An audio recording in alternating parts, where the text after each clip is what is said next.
마태복음 27장 27절로 31절 말씀 같이 읽습니다. 이에 총독의 군병들이 예수를 데리고 관정 안으로 들어가서 온 군대를 그에게로 모으고 그의 옷을 벗기고 홍포를 입히며 과시관을 엮어 그 머리에 씌우고 갈대를 그 오른손에 들리고 그 앞에서 무릎을 꿇고 희롱하여 이르되 유대인의 왕이여 평안할지어다 하며 그에게 침뱉고 갈대를 빼앗아 그의 머리를 치더라. 희롱을 다 한 후 홍포를 벗기고 도로 그의 옷을 입혀 십자가에 못 박으려고 끌고 나가니라. 나가다가 시몬이란 구레네 사람을 만나매 그에게 예수의 십자가를 억지로 지워 가게 하였더라. 골고다 즉 해골이라는 곳에 이르러 쓸개 탄 포도주를 예수께 주어 마시게 하려 하였더니 예수께서 맛보시고 마시고자 아니하시더라. 그들이 예수를 십자가에 못 박은 후에 그 옷을 제비 뽑아 나누고 거기에 앉아 지키더라. 그 머리 위에 이는 유대인의 왕 예수라 쓴 죄패를 붙였더라. 아멘. 할렐루야. 오늘은 이제 고난주간 마지막 성금요일이라고 불리는 금요일 아침입니다. 예수께서 베다니에서 어린 나귀를 타고 예루살렘에 입성하였습니다. 그럴 때 수많은 아이들과 군중들이 길거리에 나와서 자신들의 옷을 길바닥에 깔고 종려나무 가지를 흔들고 호산나 호산나 다윗의 자손이여 라고 외쳤습니다. 만왕의 왕, 정말 다윗의 자손으로서 자신들을 구원해 줄 메시아가 이제 예루살렘 성에 입성한다. 엄청난 환호와 환대를 받았습니다. 이것은 당시 전쟁에서 승리하고 돌아오는 왕을 환영하는 모습, 영접하는 모습 그대로였습니다. 그러나 인간의 시선과 달리 주님 편에서는 그 길이 고난의 길로 들어선 겁니다. 오늘 예루살렘에 들어오신 이후 한 주간 주님은 엄청 바쁜 일정을 소화하고 또 말할 수 없는 순환을 당합니다. 그래서 우리는 종려주일 이후 한 주간을 고난주간이라 이렇게 부릅니다. 그러다가 오늘 금요일 아침 십자가에 못 박혀 돌아가신 겁니다. 이 뜻깊은 때에 우리는 주님의 죽음, 주님의 고난의 깊은 의미를 살펴보기를 원합니다. 우리가 이 아침에 한번 생각해 볼 것은 주님께서 얼마나 지치셨을까?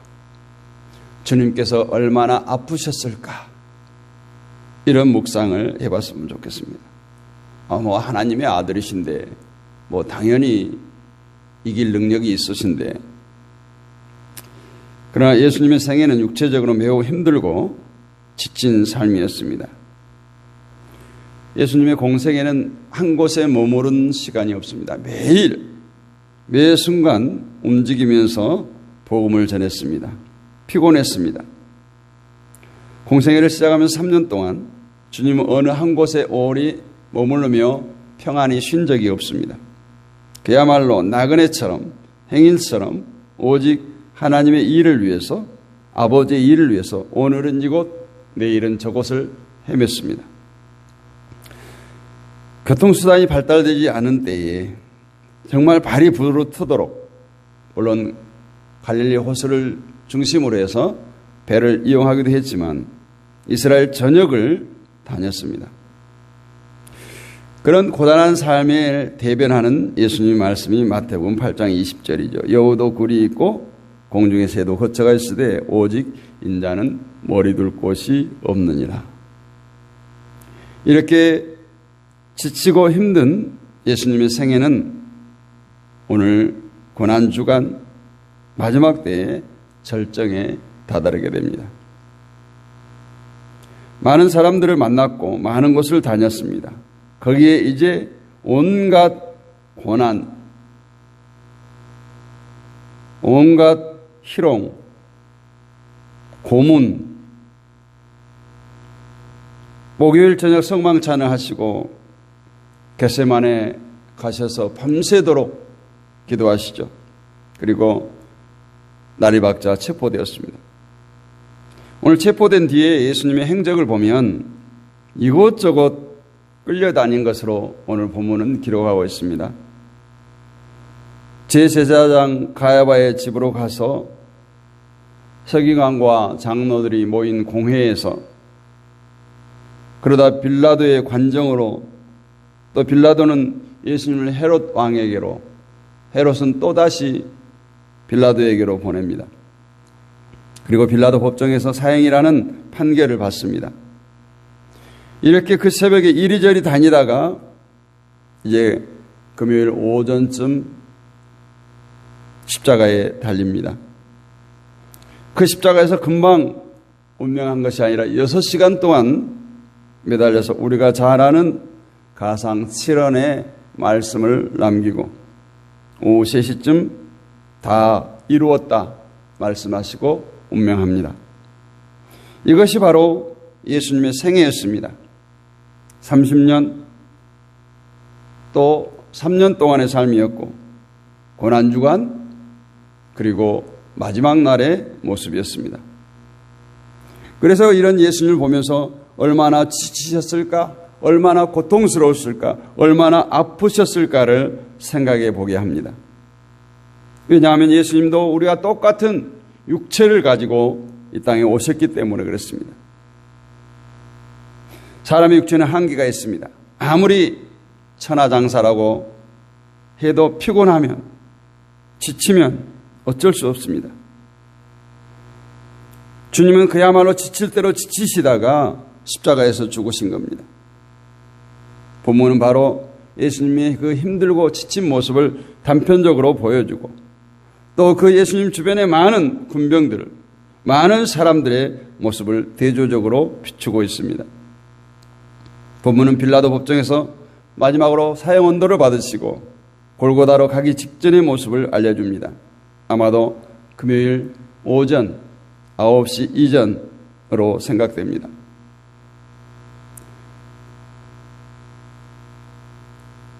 이 말씀에서 예수님의 지친 모습을 아주 잘 나타내는 표현이 나와 있어요. 31절에 보면 예수님을 끌고 나갔다. 끌고 나갔다. 또한 구레네 시몬 통해서 얼마나 예수님의 그 십자가를 진 걸음걸이가 더디고 힘들었던지 그냥 똑똑하고 덩치 좀 있고 힘 있어 보이는 구레네 시몬에게 억지로 십자가를 지어 골고다를 오르게 했습니다. 지금 군사들은 주님을 데리고 간 것이 아니라 끌고 갔어요. 십자가를 지시기 전에 이미 그로기 상태에 빠졌다는 거예요. 그런 예수님을 군사들은 마치 동물을 끌고 가듯 끌고 갔습니다. 이 참담한 광경에 대해서 이사야 선지자는 어떻게 표현합니까? 그가 곤욕과 신문을 당하고 끌려갔으니 그 세대 중에 누가 생각하기를 그가 산자의 땅에서 끊어지면 마땅히 형벌을 받을 내 백성의 허물을 인함이라. 우리가 마땅히 이 세상에서 끊어질, 죄로 끊어질 우리들을 위해서 대신 백성들의 허물을 인하여서 이렇게 온갖 고초를 당했다는 거예요. 얼마나 힘들고 지치셨을까요? 이런 성경을 대하면서 주님을 보면서 우리는 이런 생각을 해봅니다. 차라리 죽을 바에야 빨리 죽어버리지, 빨리 죽는 게 낫지, 이런 생각을 합니다.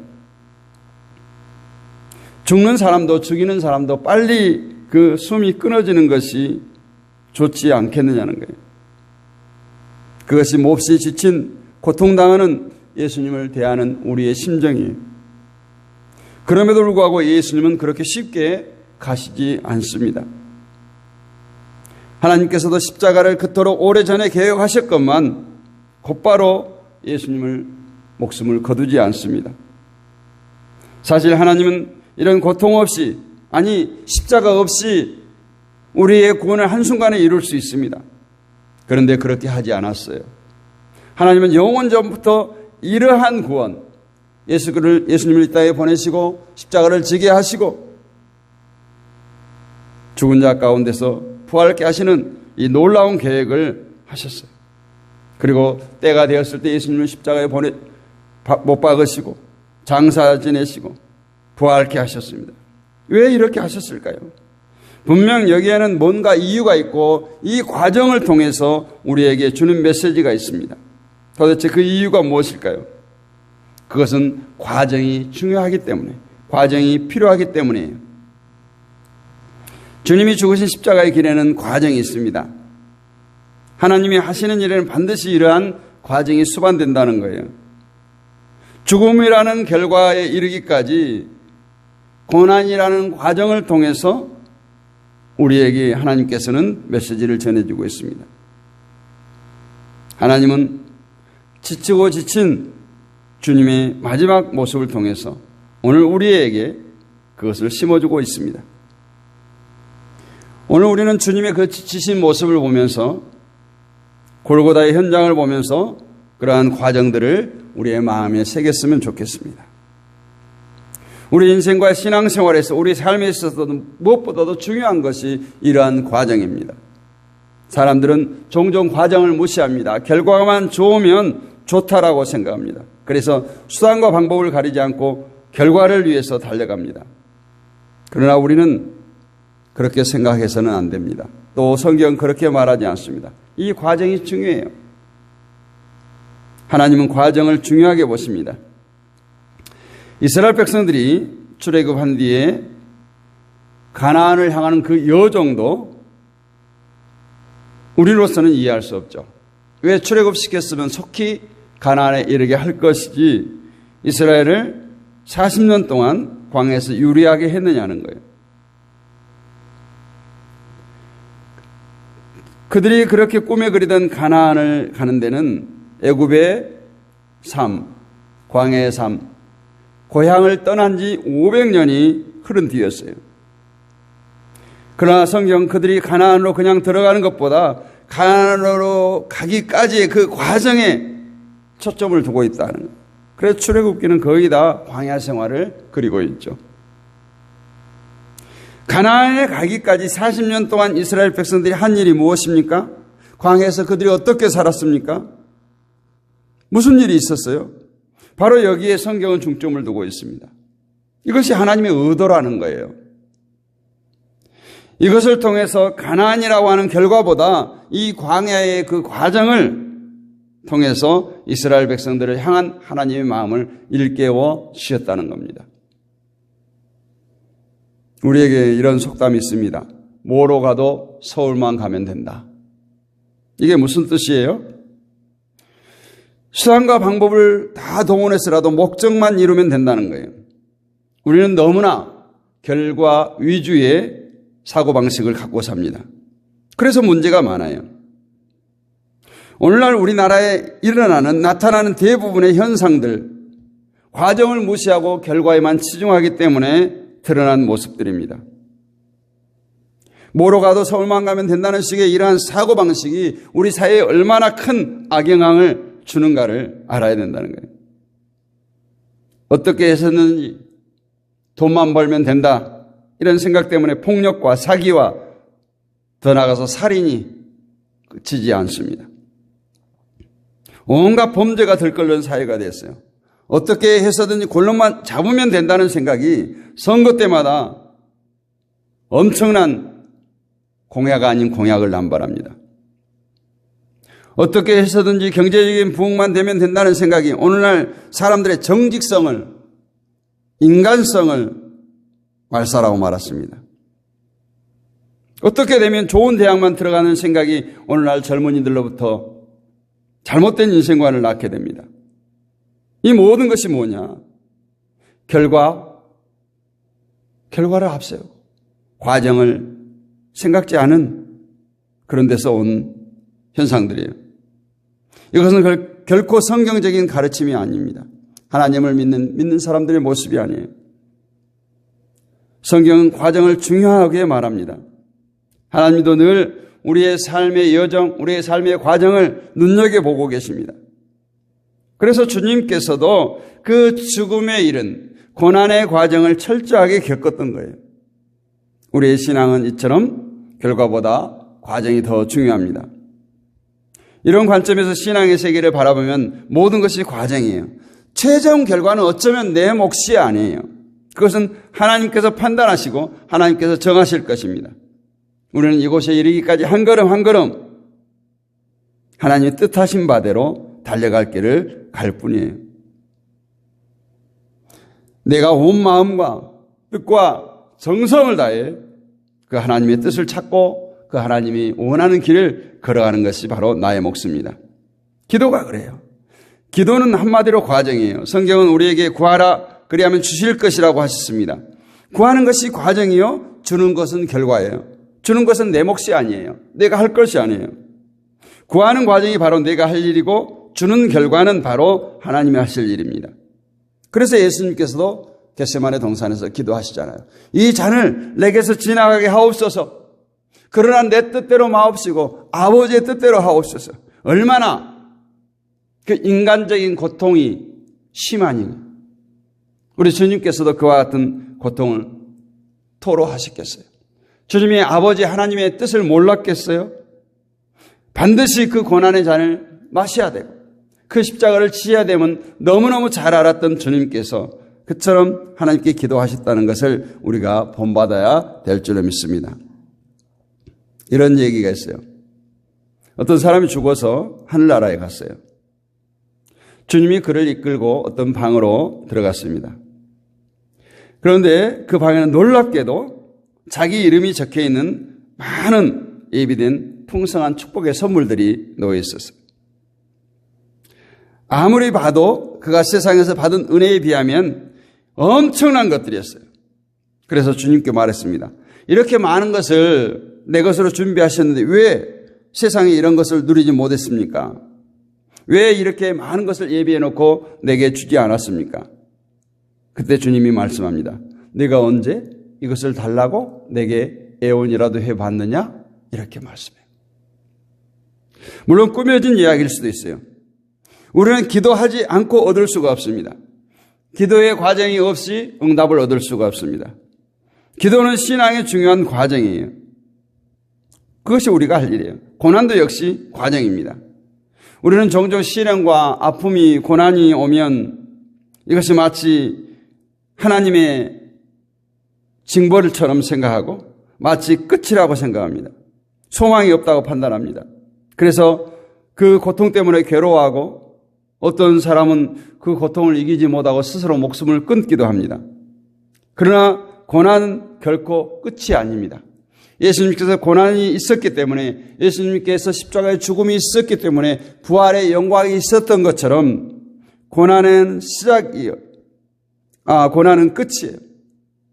그리고 영광의 시작입니다. 주님이 당하신 고난은 그냥 고난으로 끝나지 않았어요. 부활의 영광에 이르는 놀라운 하나님의 은혜였어요. 이제부터 정말 본격적인 감동의 연주가 시작되는데 이 고난은 그 영광의 연주의 서곡에 지나지 않는다는 거예요. 우리가 당하는 시련과 아픔의 때에 이러한 믿음을 갖기를 원합니다. 우리가 세상에서 환난과 아픔으로 괴로워하다가 죽어도 우리에게는 영원한 천국의 세계가 있습니다. 천국은 이 땅에서 고난받는 인생과 상관없이 영광의 안식처로 우리에게 다가옵니다. 그날에 이르기까지 우리는 끝났다, 안 된다 말할 수 없어요. 그냥 고난은 그냥 과정이에요. 이 또한 지나가리라 하는 다윗의 고백처럼 잠시 파도와 치다가 다시 고요해지는 것처럼 지나갑니다. 믿음의 확신이 우리에게 필요합니다. 고난 때는 더욱 믿음의 확신이 필요합니다. 그래야 모든 아픔과 시련을 잘 극복할 수 있습니다. 우리 인생도 결국은 과정이죠. 세상에 태어난 사람 모두가 다 죽습니다. 우리가 70, 80을 얘기하고 100세 시대를 얘기합니다. 그 과정에 지나가야 하는 세상의 삶은 마치 영원한 세계로 들어가는 과정이에요. 이것이 하나님이 우리 인생을 위한 정한 설정된 삶의 법칙입니다. 어떠한 삶의 과정 없이 결과가는 있을 수 없어요. 우리가 오늘 구원받았다고 하는 것은 우리 주님의 이러한 고난의 과정이 있었기 때문에 오늘 우리는 그 주님을 부름으로 구원에 이르게 된 것입니다. 그래서 우리에게 주어진 삶의 과정을 바르게 살아야 돼요. 뒤를 돌아보며 주저앉아 후회하고 있어도 안 됩니다. 두 번 오지 않은 인생, 지혜롭고 참되게 바울의 고백처럼 나의 달려갈 길과 주 예수께 받은 사명의 길을 끝까지 달려가야 할 줄로 믿습니다. 사순절 그리고 고난주간은 그런 의미에서 우리에게 참 중요합니다. 의미가 있는 것이죠. 주님의 고난이 헛되지 않기 위해서는 이제 우리가 그 주님을 실망시키지 않고 사는 거예요. 정말 하나님의 마음을 알아. 아버지의 마음을 알아. 이 인생 가운데 이 많은 어려움들 나는 벗어나고 싶어요. 나는 이러한 고난에 옆에도 가기 싫어요. 그러나 하나님의 뜻이라면 기꺼이 감당하게 해달라고 기도하고 우리 주님처럼. 그럴 때 우리가 진정 주님의 기쁨이 되고 주님의 자랑이 되지 않겠습니까? 오늘 또 주님께서 우리들을 십자가로 부르고 계십니다. 그냥 지나칠 뻔했던 구경꾼이었던 구레네 시몬이 그 십자가를 짐으로 그 후손이 그 가문이 복을 받았습니다. 자원해서 하지 않았어요. 어쩌면 운이 없어서 어쩌면 군병들의 눈이 띄어서 주님의 십자가를 대신 지셨던 구레네 시몬. 이제 그 주님의 십자가를 우리가 자원해서 스스로 짊어지기를 원합니다. 그리고 늘 십자가 그늘 아래 누리는 참된 축복을 누리기를 원합니다. 오늘 저와 여러분에게 주신 이 귀한 말씀을 마음 깊이 새기면서 좀 더 십자가로 가까이 다가가는 우리 모두가 되기를 주님의 이름으로 축복합니다. 은혜가 풍성하신 아버지 하나님 감사합니다. 오늘 또 주님의 은혜를 생각합니다. 주님께서 우리를 위해서 십자가상에서 하루 종일토록 매달려서 온갖 고난과 조롱과 침뱉음과 엄청난 고통을 당하고 이제 모든 것을 이루고 다 이루었다 선포하시고 아버지 품에 안긴 것처럼 우리가 이 땅을 살아갈 때 그 주님의 가신 고난의 길, 십자가의 길을 묵묵히 가기를 원합니다. 바울의 고백처럼 주님께서 내게 맡기신 그 길, 달려갈 길을 다 간 후에 십자가의 영광을 누리는 우리 모두가 되게 하옵소서. 이 고난주간은 부활의 영광에 이르는 천주곡과 같습니다. 이제부터 부활의 주님과 함께 감동적인 연주, 감동적인 오케스트라가 이어지는 이 인생을 우리가 살게 하옵소서. 교회들마다 새벽을 깨우는 재단마다 주의 성령의 은혜가 강같이 흐르기를 원합니다. 이 새벽에도 온라인으로 함께하는 모든 지체들 가운데 그들이 있는 곳에, 머무는 곳에, 머리 숙이는 곳에 아버지 하나님의 놀라우신 사랑이 덧입혀지기를 원합니다. 오늘 또 이무선 사모님과 박순준 사모님 함께 하는데 주여 저들을 주의 보혈로 덮으시고 임마누엘로 함께하여 주옵소서. 간구하는 모든 소원을 주여 들으시고 응답하여 주옵소서. 한 주간 우리가 깨어 기도하게 하시사오니 우리 인생 가운데 날마다 주님을 가까이하며 십자가를 가까이하며 정말 세상과 구별된 삶을 살아서 우리의 삶의 모습, 우리의 삶의 현장 가운데 예수 그리스도의 향기가 복음의 역사가 나타나게 하시고 진정 우리들이 주님의 기쁨이 되고 자랑이 되는 삶을 살게 하옵소서. 믿사오며 살아계신 우리 주 예수 그리스도의 이름으로 감사하고 기도하옵나이다. 아멘. 지금은 우리를 위해 이 땅에 오신 예수 그리스도의 은혜와 독생 성자를 이 땅에 보내시고 십자가에 못 박으시기까지 우리를 사랑하신 하나님의 크고 무한하신 사랑과 지금도 우리와 함께 하셔서 역사하시는 성령님의 감동, 감화, 내주, 교통하심의 충만하심의 은혜가 오늘 또 새벽을 깨우며 주님을 만나기를 소원하고 주님과 늘 동행하기를 소원하는 사랑하는 주의 백성들 머리 위에, 이 나라와 이 민족 위에, 섬기는 모든 교회들 위에 지금부터 영원 몽토록 함께 있을지어다. 아멘. 할렐루야. 오늘도 이제 소중한 새벽기도의 마지막 날까지 함께 하신 모든 분들 사랑하고 축복합니다.